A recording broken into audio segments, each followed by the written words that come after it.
Oke, selamat datang di pelajaran teknik kendali. Kali ini di pertemuan ke-8 setelah UTS, kita akan membahas mengenai PLC atau Programmable Logic Controller. Kalau diucapkan dalam bahasa Inggris ya kita sebut sebagai PLC.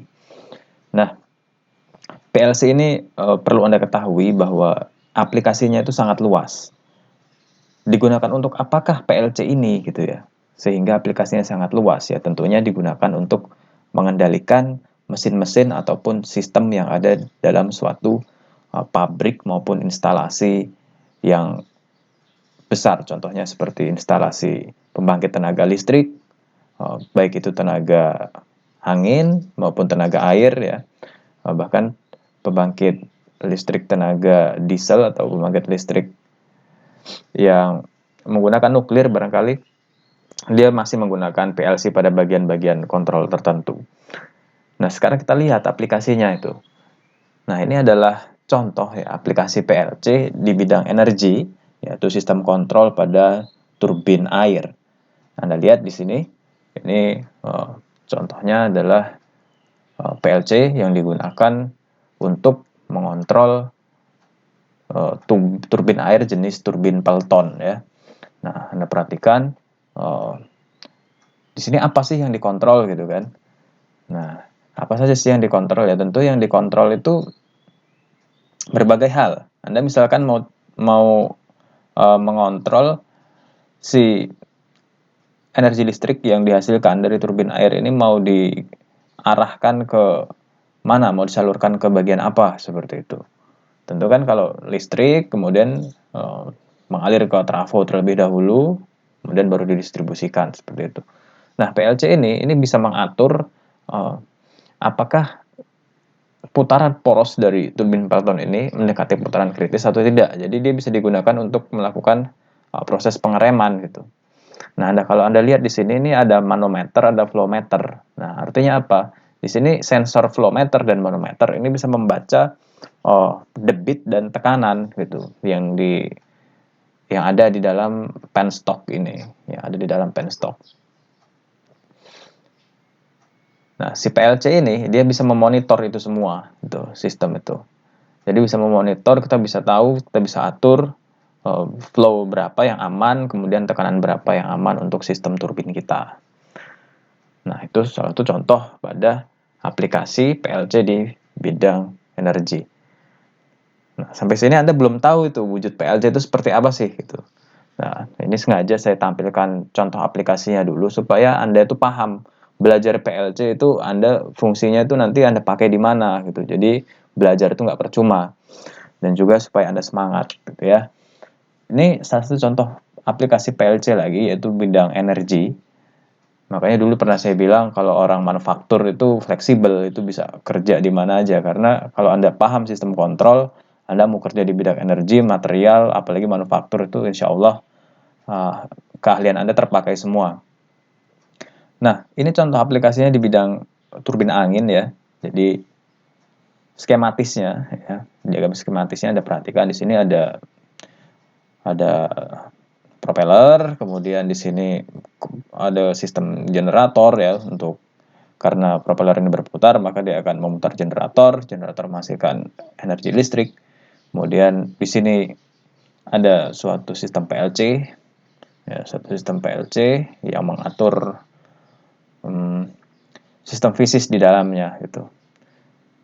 Nah, di sebelah kanan ini Anda perhatikan, di sini wind turbine, di sini PLC yang mengatur berbagai suatu sistem perangkat itu. Nah, jadi PLC itu ya, jadi satu controller dan controller yang lain ya. Controller itu kan PLC itu salah satu controller ya, artinya programmable logic controller. Jadi logika kontrol terprogram tuh. Jadi kita bisa tadi melakukan berbagai fitur seperti pengamatan atau monitoring ya. Kemudian juga dari monitoring itu kita bisa memutuskan kontrol apa yang bisa kita lakukan gitu. Nah, PLC ini kita bisa buat sistemnya melalui suatu bahasa pemrograman. Nah, di slide selanjutnya saya akan jelaskan bahasa pemrograman apa saja yang kita bisa pakai di PLC atau Programmable Logic Controller. Nah, selain itu, selain dua contoh tersebut di bidang energi, ini ada contoh aplikasi PLC di bidang manufaktur, yaitu untuk sistem pensortir produk. Nah, di sini Anda perhatikan proses dari quality control suatu produk itu bisa kita desain, ya, bisa kita desain menggunakan PLC. Di sini kita pakai sistem untuk aktuatornya, yaitu pneumatik piston, ya, di piston pneumatik. Berarti dia kalau pneumatik berarti dia menggunakan udara, ya, menggunakan udara. Kalau hidrolik dia menggunakan fluida. Gitu. Nah, ini ada sistem image processing, ya, di dalamnya itu berisi kamera, ya, kemudian ada lampu. Nah, si kamera dan lampu ini akan bertindak sebagai sistem unit, ya. Jadi sensornya adalah kamera, ya. Kamera. Lampu ini digunakan agar yang terbaca di kamera itu semuanya sama gitu. Makanya cahayanya dijaga pakai lampu. Nah, gambar yang terbaca di kamera itu akan dikirimkan ke PC atau personal komputer. Nah, PC tersebut terkonek dengan sistem PLC.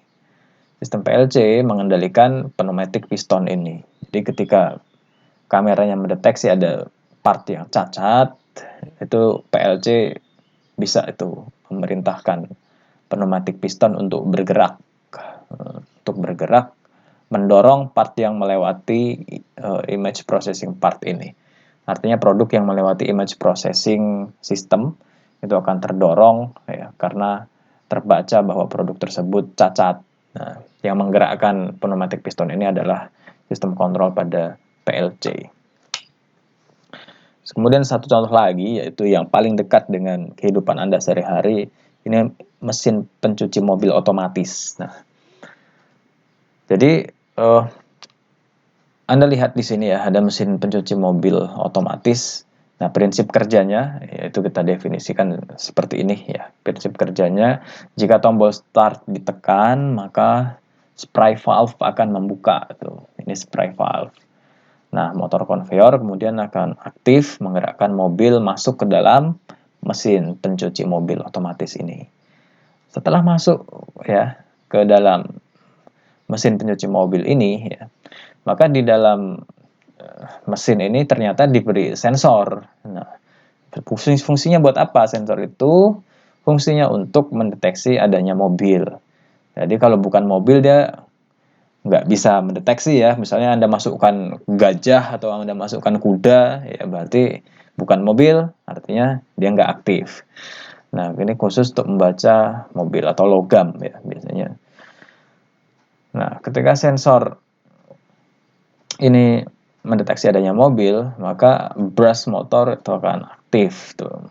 Jadi motor itu digunakan untuk menyikat, ya, untuk mencuci ini itu akan aktif. Kemudian brush motor itu akan berhenti jika mobil sudah keluar dari mesin. Artinya sensor sudah tidak mendeteksi adanya mobil. Gitu. Nah, kemudian jika tombol stop ditekan, maka motor konveyor itu akan berhenti bekerja. Artinya mobilnya sudah diam, gitu, ya, karena sudah tidak terdorong oleh konveyor. Konveyornya berhenti bekerja. Nah, ini saya berikan gambaran umum dulu. Jadi apa sih yang akan kita lakukan setelah UTS ini? Kita akan belajar memprogram. Kita akan belajar memprogram PLC. Gitu. Kita akan simulasikan programnya. Jadi Anda bisa mengetahui, bisa mendapat gambaran dengan jelas bagaimana cara untuk membuat sistem yang terkontrol menggunakan controller PLC atau Programmable Logic Controller. Nah, di sini singkat saja, di sini ada input device, output device. Jadi inputnya itu apa? Ya, sehingga input, ya, misalkan ini inputnya mobil, ya, masuk ke dalam gitu, ya. Inputnya ada keberadaan mobil di sini. Outputnya apa? Outputnya bisa spray, bisa gerakan konveyor, bisa gerakan sikat, ya. motor brush. Nah, di sini inputnya ini ada tombol start, ya. NO ini normally open, kemudian tombol stop ini normally open, dan sensor ini normally open. Di sini ada 00, 001, 002, kemudian bagian output device-nya itu ada 100, 100, 100, kemudian belakangnya ada 00, 01, 01. Apa sih ini semua gitu ya? Ini input, kemudian output, ini apa sih sebenarnya semua ini? Maknanya itu apa? Nah, semua itu akan jelas ketika Anda mengikuti video ini ya. Terus pantengin, nanti saya akan jelaskan. Oke, jadi 000102 ini hubungannya dengan hardware PLC-nya. Nah, jadi di PLC itu dia kontrolnya itu ada input ya, kemudian output. Tuh. Nah, inputnya itu ada port-portnya. Jadi ada colokan lah bahasa sederhananya itu. Ada colokan, ada port mana. Nah, port 00, 01, 02 ini adalah alamat port tersebut gitu.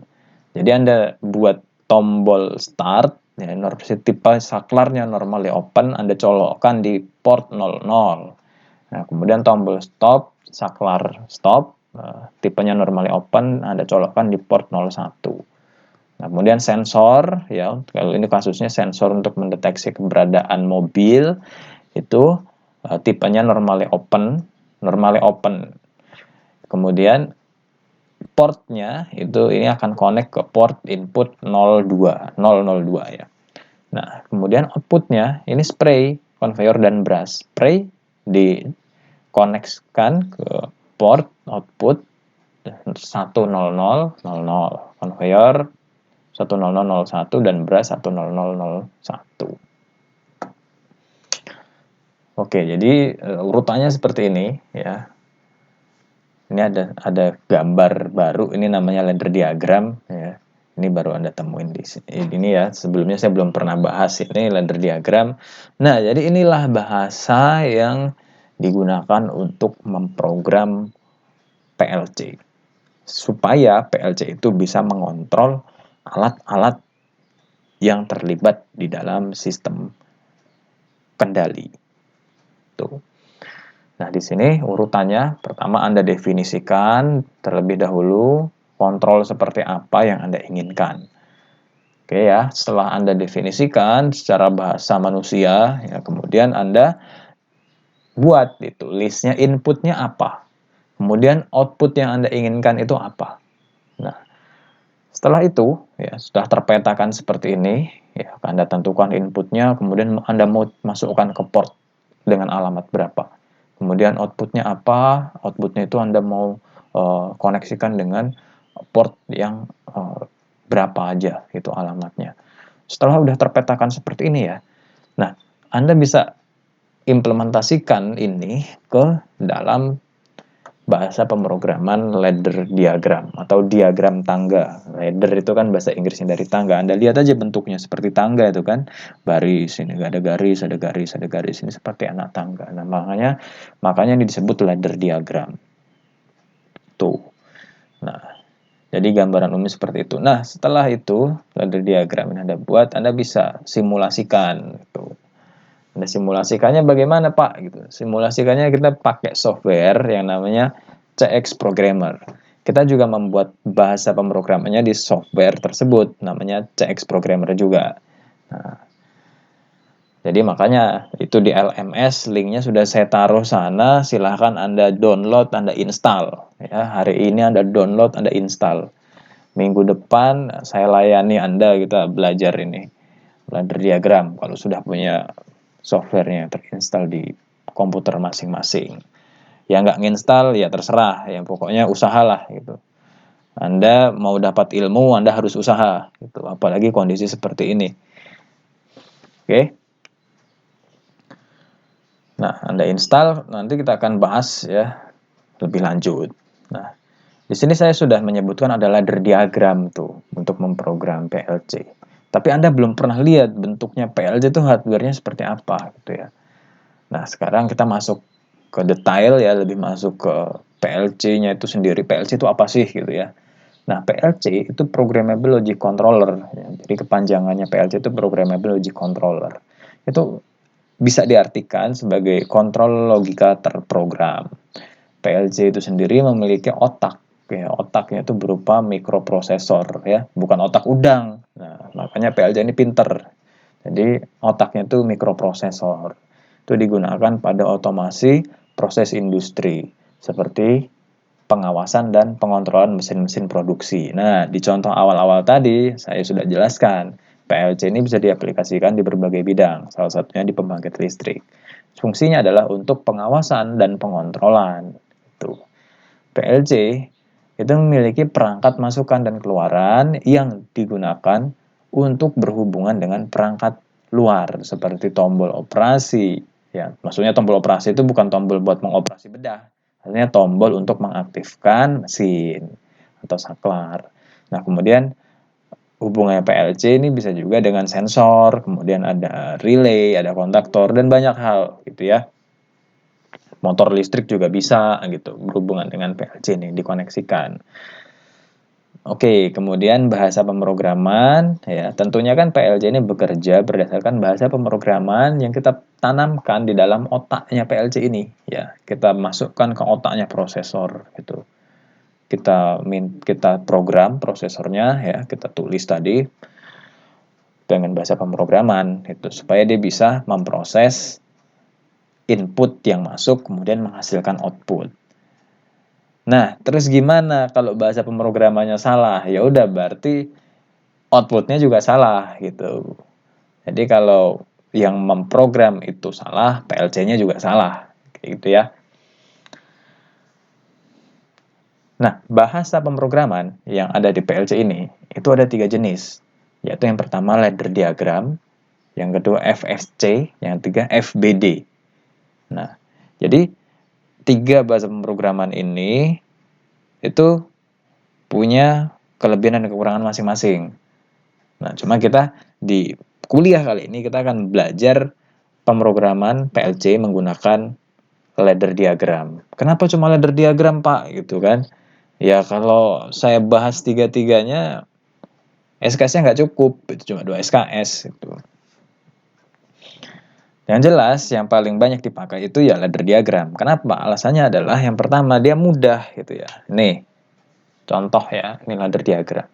Mudah, sistemnya itu graphic user interface-nya enak gitu ya.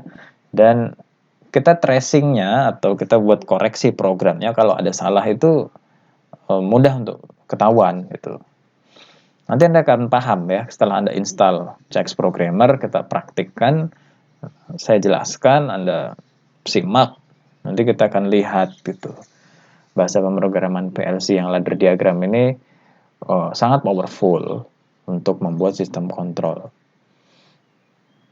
Karena kita tinggal inputnya apa, outputnya apa. Tuh.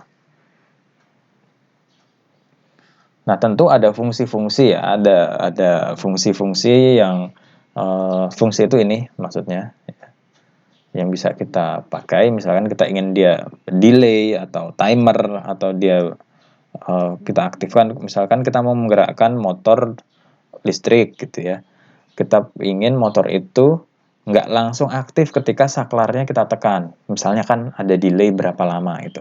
Nah, itu bisa kita atur. Itu fungsi-fungsi yang ada pada PLC, salah satunya itu. Nah, ada banyak sekali fungsi yang kita akan pelajari di ladder diagram ini. Dan tentu kita akan pelajari dengan bertahap ya. Setelah Anda belajar fungsi-fungsi yang ada di ladder diagram di PLC dan juga logika pemrogramannya, baru kita nanti masuk ke aplikasi. Nanti di akhir saya akan menjabarkan peta pembelajaran kita ya di pertemuan setelah UTS ini. Nah, ini contoh bahasa pemrograman PLC yang kedua, yaitu Sequential Function Chart. Itu. Sequential Function Chart ini Anda perhatikan, ya bentuknya seperti inilah gitu. Ini namanya SFC, Sequential Function Chart.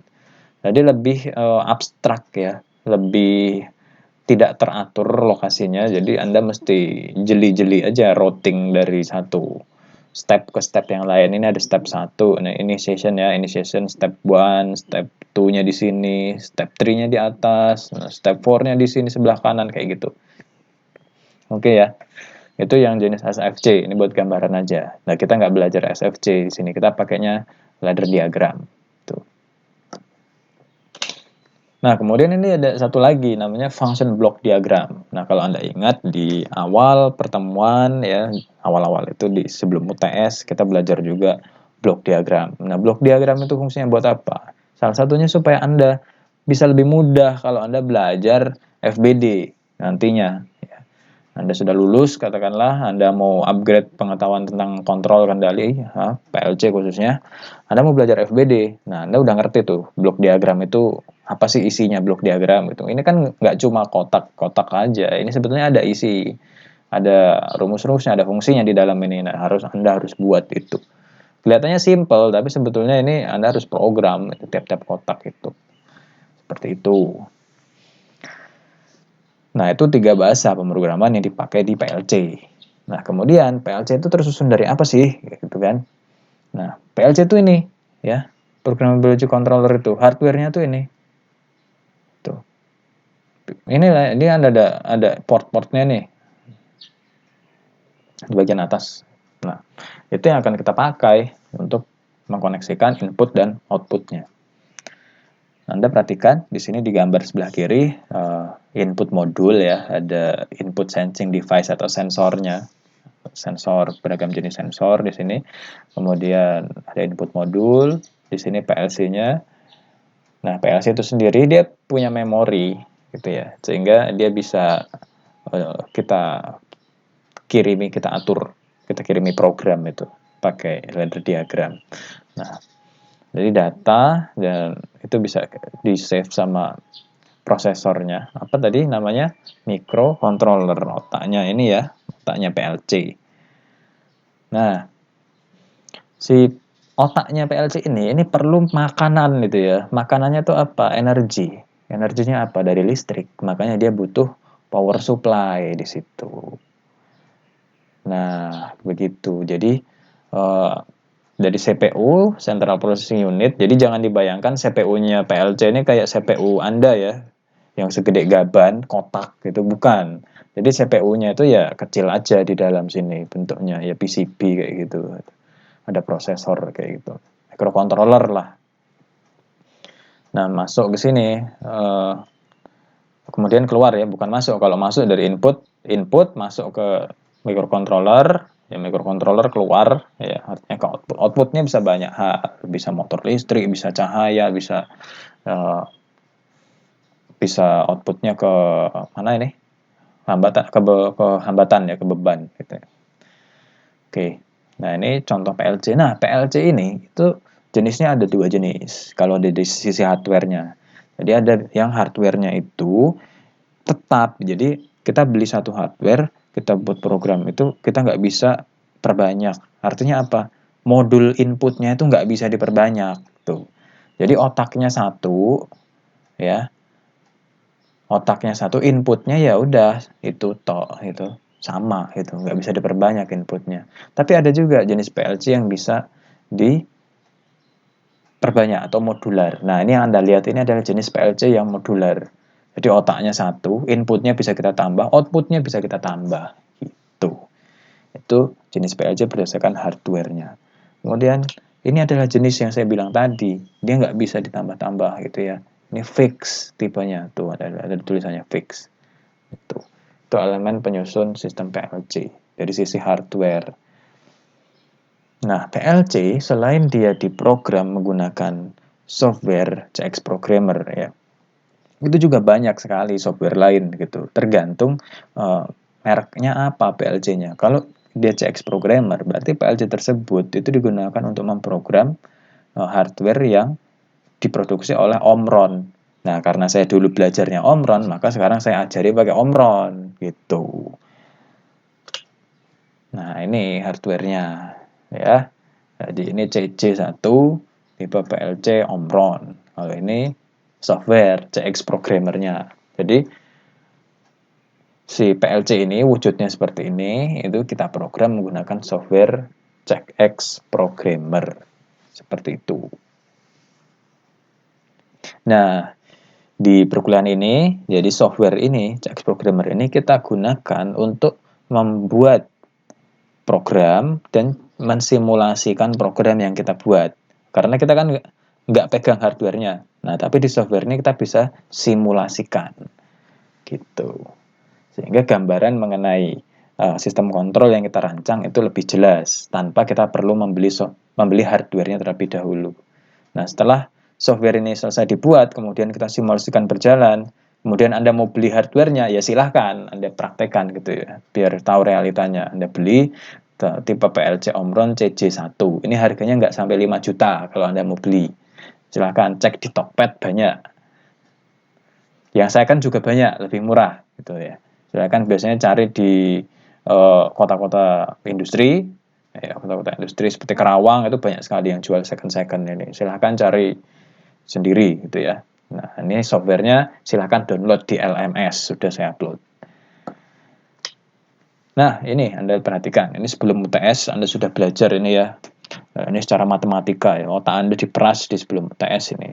Tapi ya enggak juga sih. Oke, nah, ini sebelum UTS.